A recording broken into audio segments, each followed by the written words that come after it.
আসসালামু আলাইকুম সুপ্রিয় বন্ধুরা, এটা আমার বাবা 100 বছর পার হয়ে গেছে। এই ভিডিওটা কোনো ভিউ পাওয়ার উদ্দেশ্য করে না, এটা একটা স্যাম্পল। গত কয়েকদিন আমি বিভিন্ন বৃদ্ধাশ্রমে গেলাম।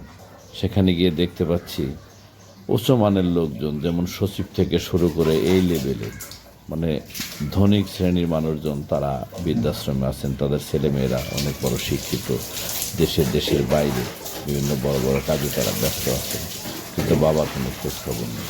এটা আমার একটু বড় পীড়া দিয়েছে। আমরা কেমন মানুষ, এত বড় শিক্ষিত, এত কিছু হওয়ার পরে এই বাবাকে বৃদ্ধাশ্রম রেখে আমরা আসলে কীভাবে ঘুমাই? এই জিনিসটা আমাকে প্রচণ্ড নাড়া দিয়েছে।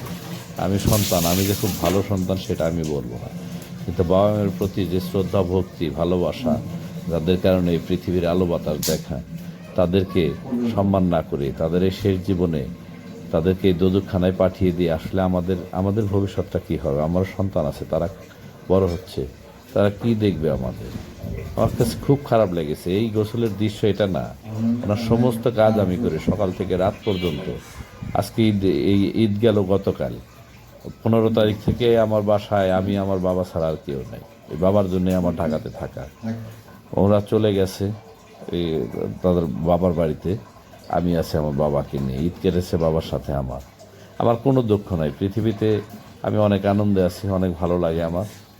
কারণ বাবার কাছে যতক্ষণ থাকি খুবই ভালো লাগে। বাবা বাবা বলে ডাকা, এটাই আমার কাছে জীবনে অনেক বড়। বাবার সম্পদ অমুক তমুক আসলে যে এটাই ভাবেন না বাবা, এর প্রতি আসলে ওই পরিমাণ লোভ বা অনেক কিছু এগুলো আমার নেই। কারণ বাবা আছে, জীবিত আছে, বাবা থাকাটা এটাই জীবনে অনেক বড় পাওয়া। কারণ এর চেয়ে বড় পাওয়া আসলে পৃথিবীতে আর কিছু হতে পারে না। আমরা আসলে এরা কি সম্পদ, এটা আসলে আমরা বুঝি না। মা ছিল, মা মারা গেছে দীর্ঘ 16-17 বছর আগে। তারপরে বাবা একা হয়ে যান। এখন বাবাকে দেখার দায়িত্ব কার? আমাদের। আমি, আমার সন্তান, আমাদের ভবিষ্যৎটা কি হবে এটা চিন্তা করতে গেলে আমার কাছে খুব খারাপ লাগে। কে কি ভাবলো না ভাবলো কিচ্ছু যায় আসে না। বয়স্ক মানুষগুলো আসলে খুব অসহায়। কারণ এরকম যদি বেঁচে থাকে আমাদেরও হবে।